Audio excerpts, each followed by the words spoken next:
오늘 말씀은 마태복음 5장 27절에서 32절의 말씀입니다. 마태복음 5장 27절에서 32절의 말씀 같이 한 목소리로 읽겠습니다. 시작. 또 간음하지 말라 하였다는 것을 너희가 들었으나 나는 너희에게 이르노니 음욕을 품고 여자를 보는 자마다 마음에 이미 간음하였느니라. 만일 내 오른 눈이 너로 실족하게 하거든 빼어내버리라. 내 백체 중 하나가 없어지고 온몸이 지옥에 던져지지 않는 것이 유익하며 또한 만일 내 오른손이 너로 실족하게 하거든 찍어내버리라. 내 백체 중 하나가 없어지고 온몸이 지옥에 던져지지 않는 것이 유익하니라. 또 일렀으되 누구든지 아내를 버리려거든 이혼 증서를 줄 것이라 하였으나 나는 너희에게 이르노니 누구든지 음행한 이유 없이 아내를 버리면 이는 그로 간음하게 하며 또 누구든지 버림받은 여자에게 장가드는 자도 간음함이니라. 아멘. 기도합니다. 하나님 아버지, 말씀을 대하는 시간입니다. 말씀 가운데 우리에게 주시는 메시지가 있게 하여 주시고 하나님의 음성을 듣는 시간 되게 하여 주옵소서. 예수님 이름으로 기도합니다. 아멘.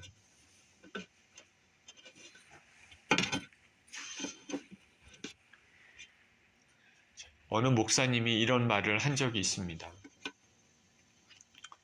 한 번도 보지 못한 생면부지의 여자분이 찾아와서 상담을 했습니다. 자신이 다니는 교회에 그 집사와 불륜 관계를 맺었는데 이래서는 안 되겠다 싶어서 이제 교회를 떠나겠다 결심했다는 것입니다. 그런데 그 여자 집사님의 그 집 여자분의 남편이 교회 건축위원장으로 임명이 되었습니다. 그 여자분이 보기에 남편의 믿음이 깊지 않았습니다. 그래서 교회를 옮기기보다는 차라리 남편이 그 교회에서 건축위원장을 맡으면 남편의 믿음이 커질 것 같았습니다. 그래서 그 여자분은 불륜 상대와의 관계를 마음으로 정리하고 교회를 계속 다니기로 결심하고 그 후에 상담을 요청한 것입니다. 누군가로부터 그렇게 하라는 확답을 받고 싶었던 것입니다. 그래서 목사님이 여자분께 물었습니다. 집사님이 그 남자분을 볼 때 옷을 입은 모습이 보입니까? 벗은 모습이 보입니까? 아주 직접적인 질문을 그렇게 했는데 아무 대답도 못했습니다. 그래서 교회를 떠나십시오. 그 교회에 있는 한은 해결이 되지 않을 것입니다. 라고 조언을 해드렸다고 합니다. 죄의 유혹을 이기기 위해서는 그 자리를 피하라는 것입니다. 오늘 본문에서 예수님은 음란의 문제를 말씀하고 계십니다. 유대인들이 율법을 통해 이미 알고 있던 음란에 대한 생각을 예수님은 더 높은 차원에서, 더 근본적인 차원에서 말씀하고 계십니다. 27절에 이렇게 시작합니다. 또 간음하지 말라 하였다는 것을 너희가 들었으나 나는 너희에게 이르노니 음욕을 품고 여자를 보는 자마다 마음에 이미 간음하였느니라. 하나님께서 십계명에서 간음하지 말라고 명하셨습니다. 간음은 부부가 아닌 남녀가 성관계를 맺는 것을 말합니다. 유대인에게는 약혼도 결혼과 동일한 의미를 지니고 있기 때문에 약혼한 상태에서 다른 사람과 성관계를 맺는 것도 간음에 포함된다 하겠습니다. 그런데 예수님께서는 여기서 간음의 정의, 행위를 더 구체적으로 말씀하십니다. 음욕을 품고 여자를 보는 자마다 이미 간음하였느니라.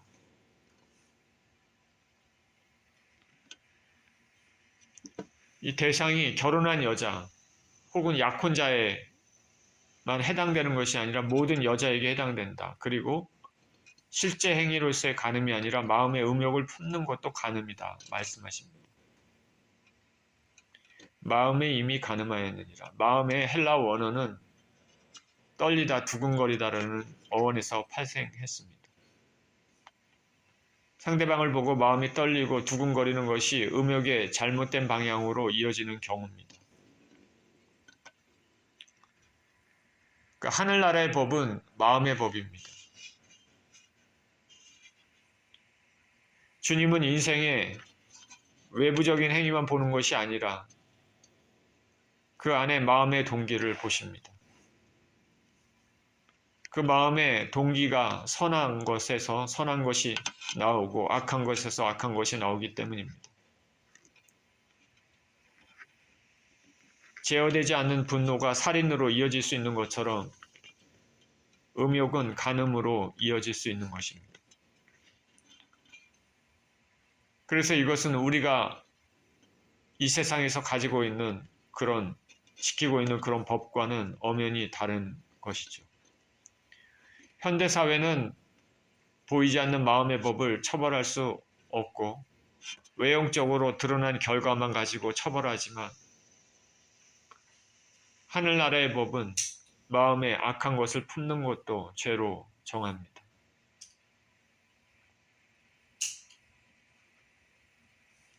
예수님은 10계명의 제7계명을 더 높은 차원, 즉 음욕조차도 용납되지 않는 완전한 순결을 말씀하고 계십니다. 이와 같이 예수님이 율법을 해석하는 그 방법은 율법을 없애려고 하시는 것이 아니라 더 높은 차원으로 끌어올리시는 것입니다. 이것은 하나님께서 우리에게 주신 율법을 주신 원래 목적과도 의도와도 부합합니다. 하나님의 거룩의 표준, 홀리 스탠다드는 낮지가 않습니다.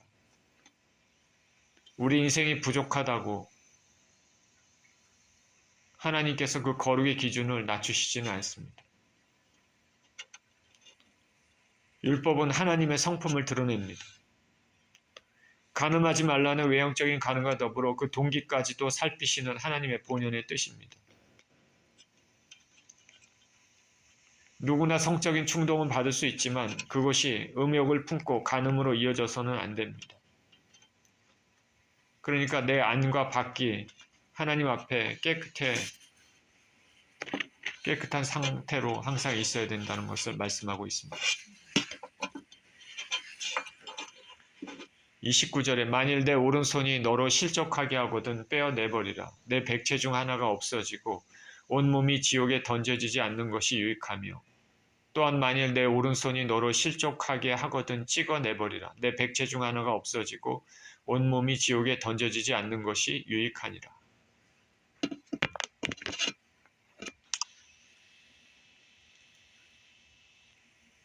예수님은 간음의 죄를 이야기하시면서 단호히 죄를 끊어야 한다고 말씀하십니다. 오른 눈이 실족하게 되면 차라리 빼어내버리라 말씀하십니다. 눈은 죄를 일으킬 수 있는 통로가 될 수 있습니다. 만일 눈이 죄를 일으키는 통로가 된다면 차라리 눈을 빼어 없애버리는 것이 좋다 말씀하십니다. 왜냐하면 이렇게 하는 것이 눈을 가지고 지옥에 던져지는 것보다 낫기 때문입니다. 차라리 애꾸눈 가지고 천국에 들어가는 것이 좋지 두 눈 가지고 지옥에 가서는 안 되겠죠. 격한 말이지만은 진실의 말입니다. 진리의 말입니다. 마찬가지로 오른손이 죄를 일으키게 하는 통로가 되면 차라리 찍어내버리라 말씀하십니다. 다른 성한 몸을 가지고 천국에 들어가는 것이 좋지 죄를 일으키게 하는 오른손을 가지고 지옥에 가는 것보다 낫기 때문입니다. 오른 눈하고 오른 손은 유혹의 도구, 원인, 동기가 되는 실체입니다.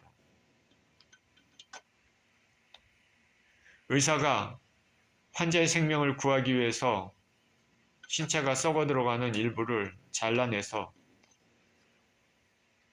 나머지 몸을 살리는 것 같이 죄하고 오염에 대해 저항할 것을 주님께서는 말씀하고 계십니다. 처음 전도사 시절에 아이들에게 이 말씀을 가르치면서 죄된 인생이 이렇게 하다가는 온몸에 남아 도는 것이 없을 것이니까 이것은 비유다라고 그렇게 생각하자 말했습니다. 그런 제가 사역을 하고 지금까지 신앙생활하면서 점점 확연히 느끼는 것은 예수님이 이 말씀하시는 것은 비유 그 이상이라는 것을 알 수 있습니다. 그만큼 죄에 대한 심각성을 이야기합니다.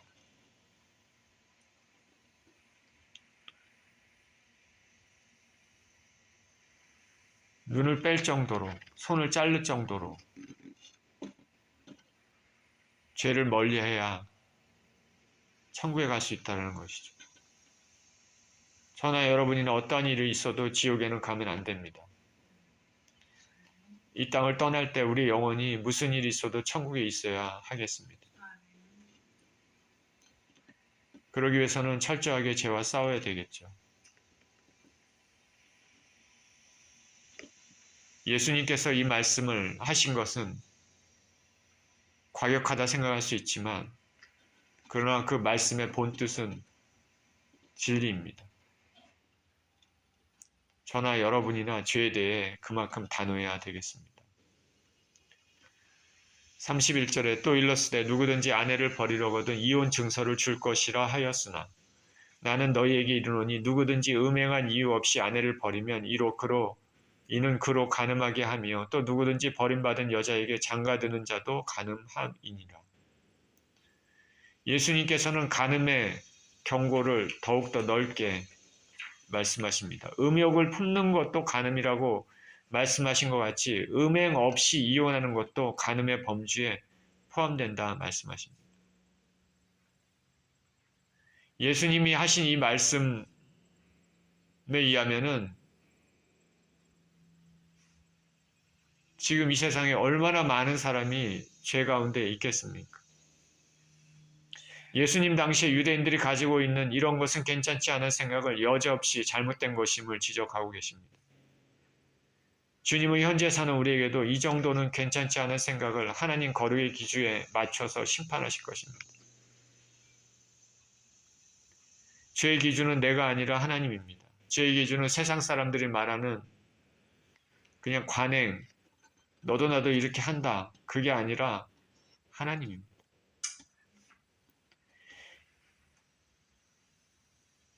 이 17절에 너희가 들었으나 그리고 또 여기에 또 일렀으되 라고 말씀하시면서 구약을 인용하신 것이죠. 누구든지 아내를 버리려거든 이혼 증서를 줄 것이라 하였으나 이 말은 신명기 24장 1절을 인용한 것인데 24장 1절에 이렇게 얘기합니다. 사람이 아내를 맞이하여 데려온 후에 그에게 수치되는 일이 있음을 발견하고 그를 기뻐하지 아니하면 이혼 증서를 써서 그의 손에 주고 그를 자기 집에서 내보낼 것이요. 수치되는 일이 발견되고 수치되는 일이 구체적으로 뭔지는 말하고 있지는 않죠. 그래서 어느 랍비 집단에서는 남편을 기쁘게 하지 못하는 모든 이유 그렇게 얘기했고 어느 집단에서는 간음으로 이해했습니다. 또 어떤 신학자는 아내가 어떤 병 같은 육체적 결함을 주장하기도 합니다. 어찌되었건 수치되는 일이 발견되고 기뻐하지 않으면 이혼 증서를 주어서 아내와 이혼할 수 있다. 성경에 그렇게 모세에게 이런 율법을 주셨습니다. 하나님께서 왜 이렇게 이런 율법을 주셨을까? 자, 여자의 권리는 지금하고 고대시대 때하고는 천지의 차이입니다. 고대시대 때는 여자의 권리가 거의 없죠. 여건이 무시되던 그 당시의 상황에서 이 하나님의 이 말씀은 이유 없이 버림받은 여자들이 없도록 보호 차원에서 말씀하신 것입니다. 여자들을 보호하기 위해서 하나님께서 이 법을 주신 것이죠. 이혼한 여자가 다시 결혼하기가 쉽지 않았습니다. 지금은 정말 너무나 리버럴해서 그냥 막 살잖아요. 근데 이 당시 여자는 이혼했다 그러면 결혼하기 쉽지 않았습니다. 합법적인 재혼이 가능하도록 이혼 증서를 받게 했습니다. 이혼했지만 이게 합법적인 증서가 있기 때문에 다시 결혼하는 게 아무 문제가 되지 않습니다. 그러나 하나님의 원뜻은 이혼을 원하지 않으시고 남자와 여자가 하나 돼서 이 땅에서 행복하게 살기를 원하십니다. 이것이 하나님의 원래 뜻입니다. 이 당시에 모세를 통해서 주어진 이 법은 여성을 보호하기 위한 차원이었지만 차츰 근데 이 법이 남자의 손 안에서 편리한 도구가 되었습니다. 좋은 법을 줘도 사악한 인간은 그것을 역이용하는 경우가 참 많습니다. 남자들에게 일시적인 결혼을 허용하게 했고 때에 따라서는 단 하루 만의 결혼도 허용하게 해서 성적인 방종이 실제적으로 허용되는 악법으로 전락하고 말았습니다. 이런 법이 있기 때문에 하루 결혼하고 이혼증서를 주고 내버리는 것이죠. 일시적으로만 결혼을 허용하는 것이죠. 하나님의 원래 뜻은 그것이 아닌데 여성이 물건, 남자의 소유물로 전락될 수 있는 악한 사람들에 의해서 그럴 수 있게 된 것이죠. 하나님께서는 인간에게 좋은 것을 주셨지만 인생들은 그것을 악용하는 경우가 많습니다. 이렇게 손쉽게 이혼할 수 있도록 악용할 수 있는 사회에서 주님께서 말씀하십니다. 나는 너희에게 이르노니 음행한 이유 없이 아내를 버리면 이는 그로 간음하게 함이요 또 누구든지 버림받은 여자에게 장가드는 자도 간음함이니라. 예수님께서는 인생들의 의도를 아시고 명확하게 말씀을 하시는 것이죠. 음행의 경우 외에는 이혼을 금지하셨습니다. 함부로 여자를 버리지 못하게 했습니다. 이혼이 가능한 것은 음행의 경우다. 부부가 다른 사람과 음행한다는 것은 이미 부부로서의 신뢰가 깨진 것입니다.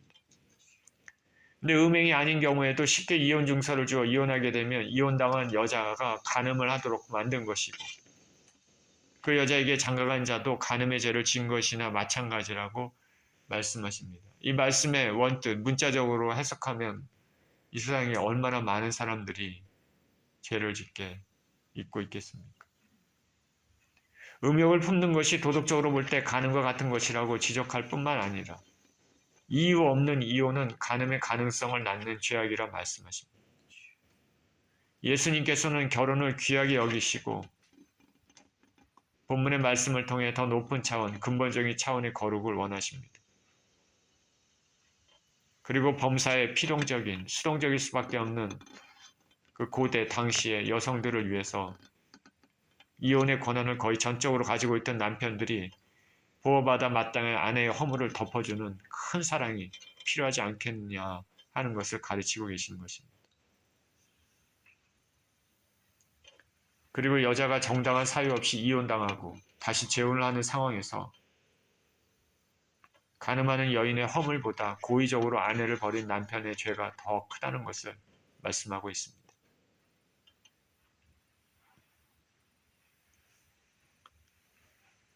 오늘날 미국이나 한국이나 성적인 타락은 이전에 보지 못할 정도로 심각합니다. 쉽게 이혼하고 쉽게 사람들을 만납니다.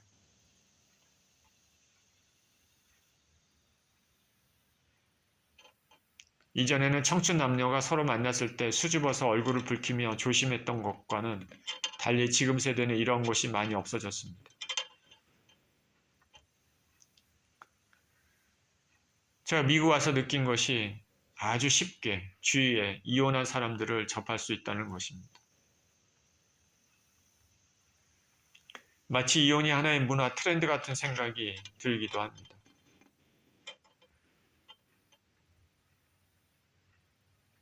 그런데 요즘 한국도 그렇다고 합니다. 심지어는 잘 살다가 황혼 이혼의 경우도 들었습니다. 동성 간의 결혼을 주장하는 세대이기 때문에 더 말할 필요도 없는 것이죠. 제가 분명히 말씀드리는 것은 성경을 통해 보면 인간의 타락은 많은 경우 먼저 성적인 타락에서 시작됩니다. 인간의 타락은 성적인 타락에서 시작되는 경우가 많습니다. 소돔과 고모라, 로마 시대. 그래서 성경에서는 하나님께서 우상 숭배를 영적 간음의 형태로 표현하시는 것을 많이 볼 수 있습니다. 오늘 본문의 말씀에서 예수님은 간음의 죄를 일으키는 근본 원인들을 제거하라 말씀하십니다. 오늘도 적지 않은 사람들이 결혼 전에 동거를 합니다. 남녀가 한참 결혼 정년기에 동거를 한다는 것은 성적인 분방함을 드러내는 것이라 하겠습니다. 반드시 성적인 유혹이 있고 결혼 전에 성관계를 할 가능성이 매우 높습니다. 과거에는 상상도 하지 못했던 행태가 지금에서는 종종 볼 수 있습니다. 결혼 전에 이 사람과 함께 동거해보고 서로 맞으면 그때 결혼해도 늦지 않는다. 이렇게 하면 나중에 서로 맞지 않아서 이혼하는 경우도 줄어들 수 있다. 맞는 말일 것 같지만 처음부터 잘못됐습니다. 성적인 죄에 대해서 생각지 않기 때문에 그렇습니다. 부부가 거룩하게 하나님 안에서 서로 존중하며 사는 삶이 얼마나 아름답고 하나님이 귀하게 여기시겠습니까? 고린도전서 6장 18절에 음행을 피하라. 사람이 범하는 죄마다 몸 밖에 있거니와 음행하는 자는 자기 몸의 죄를 범하느니라. 베드로전서 1장 15절 16절에도 오직 너희를 부르신 거룩한 이처럼 너희도 모든 행실에 거룩한 자가 되라. 기록되었을 때 내가 거룩하니 너희도 거룩할지어다 하셨느니라. 동성 간의 사랑, 결혼의 문제는 매우 심각합니다. 이거는 결혼 전에 동거하는 차원이 또 다른 범죄입니다. 하나님께서 태초에 남자와 여자를 창조하셨습니다. 둘이 부모를 떠나 한 몸이 되도록 하셨습니다. 성경에 의하면 결혼은 이성 간의 결합이고 동성 간의 결혼하는 것은 하나님 창조 질서의 정면으로 도전하는 행위입니다. 우리가 성경을 보면 은밀히 행하는 죄도 하나님 앞에서 무겁게 심판을 받는데 하나님 앞에서 대놓고 뻔뻔하게 짓는 죄의 심판이 얼마나 무겁겠습니까? 이미 말씀드렸다시피 하나님을 반역하는 죄는 보통 성적인 타락에서 먼저 시작합니다.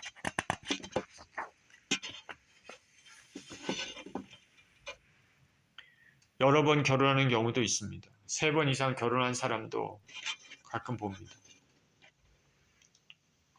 3번 이상 결혼했다. 삶이 어떠했길래 그렇게 되었는지 안타까운 심정이 들 때가 있죠. 배우자가 외도하고 끊임없는 학대와 폭력, 어쩔 수 없이 이혼할 수밖에 없는 상황이 된 경우도 있을 것입니다. 근데 이런 것이 아니라 자신의 편리함 때문에 성격이 맞지 않다고 쉽게 이혼하는 경우가 있습니다. 종종 미국이나 한국의 연예인들이 쉽게 만나고 쉽게 헤어지는 경우가 많습니다. 하나님을 두려워하지 않고 자신이 세상의 중심이 되기 때문입니다. 현대사회는 너무나 리버럴합니다. 인간의 자기주장이 하나님 말씀보다 위에 있으며 자신이 원하는 것이 하나님 말씀과 대치된 때는 자신의 주장대로 선택하는 삶을 사는 경우가 많습니다. 그만큼 자신의 생각이 하나님 말씀보다 위에 있으며 말씀대로 살려고 하는 사람들은 외로움을 느끼게 됩니다.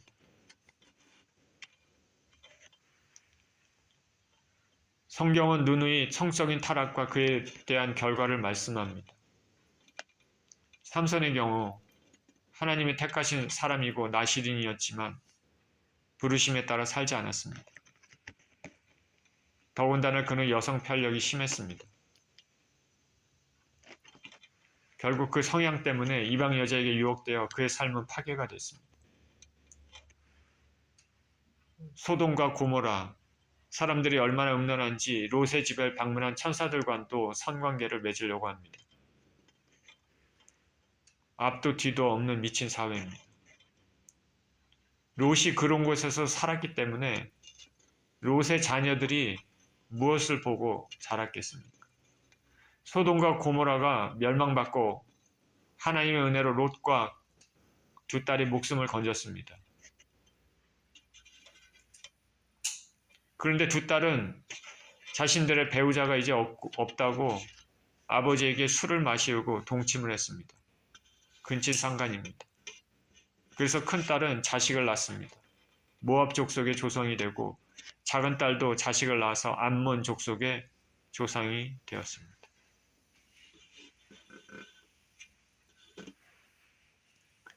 감히 어떻게 두 딸이 아버지와 동침하려는 생각을 했을까? 그것은 소돔과 고모라에서 보고 자란 환경이 그렇기 때문입니다. 주위의 환경, 보고 듣는 것을 주의해야 됩니다. 유튜브에는 많은 내용들이 성적인 유혹을 부추기는 내용들로 가득 차 있습니다.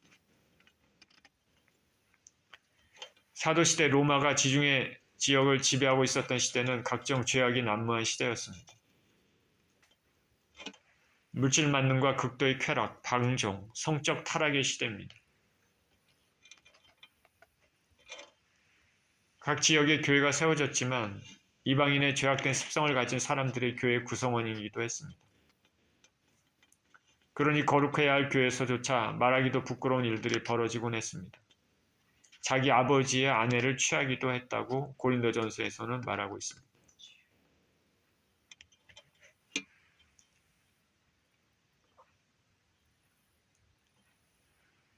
오늘날도 교회에서 성적인 죄악을 종종 목격합니다. 어느 교회에서 성가대에서 누구와 누군가 눈이 맞아 잠자리를 같이 했다는 말도 들은 적이 있습니다. 모두 가정을 이룬 상태인데도 왜 이런 일이 일어날까? 주위에 온통 성적인 타락을 부추기는 미워하는 환경으로 넘쳐나고 하나님을 두려워하지 않기 때문입니다.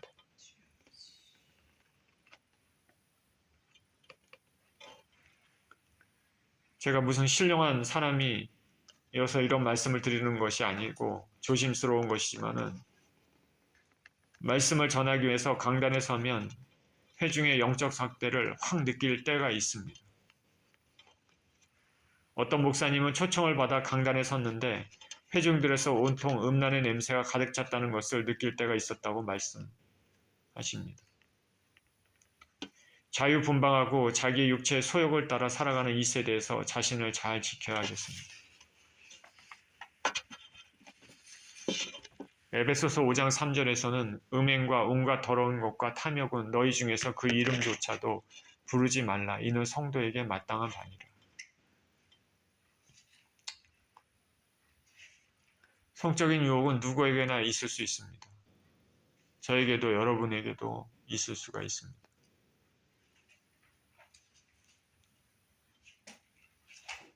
우리가 하나님 앞에 항상 기도하고 조심하면서 거룩한 삶을 사는 연습을 해야 되겠습니다. 또 하나님의 은혜로 그 모든 것들로부터 이기는 은혜를 추구해야 되겠습니다. 성적인 환경에 들어갈 수 있는 모든 것들로부터 피할 수 있으면 다 피해야 되겠습니다. 듣는 것에서 보는 것에서 유혹을 받을 수 있기 때문에 그렇습니다. 저와 여러분들은 다 연약하기 때문에 언제든지 죄에 넘어질 수 있습니다. 이 사실을 알고 항상 주님의 은혜 간구하는 인생을 살아야 됩니다. 오늘 예수님의 말씀은 당연히 여겨지는 이 정도면 괜찮지 않은 성적인 문제에 대해 말씀하셨습니다. 예수님은 외적인 행동뿐 아니라 내적으로 음욕을 품는 것도 이미 가능한 것으로 말씀하셨습니다.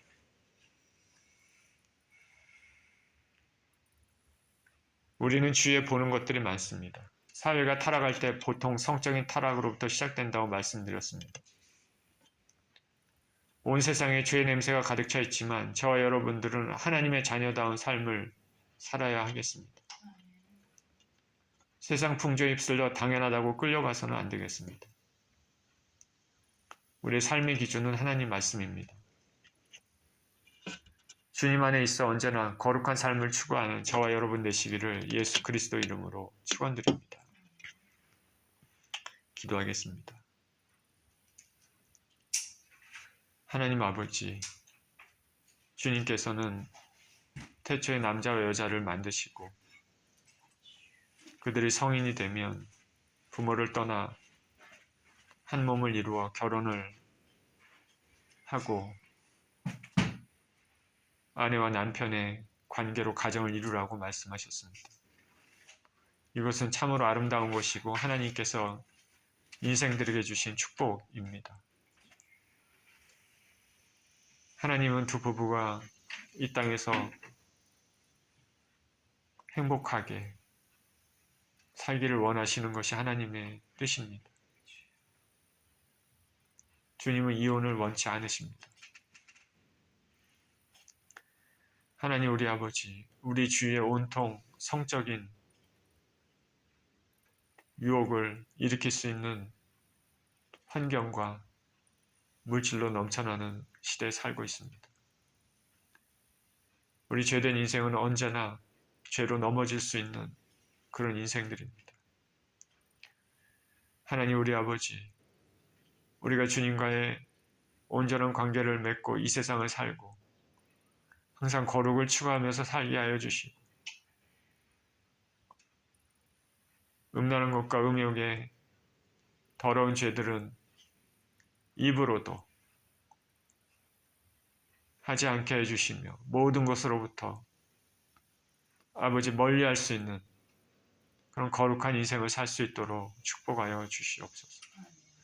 이 악하고 더럽고 세속적인 세대 가운데서 우리 자신을 잘 지킬 수 있는 은혜가 있게 하여 주시옵소서.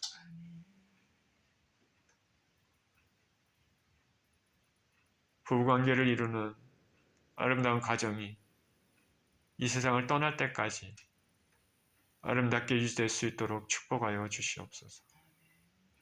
우리 주님께 감사드리며 우리 주 예수 그리스도 이름으로 기도합니다. 아멘.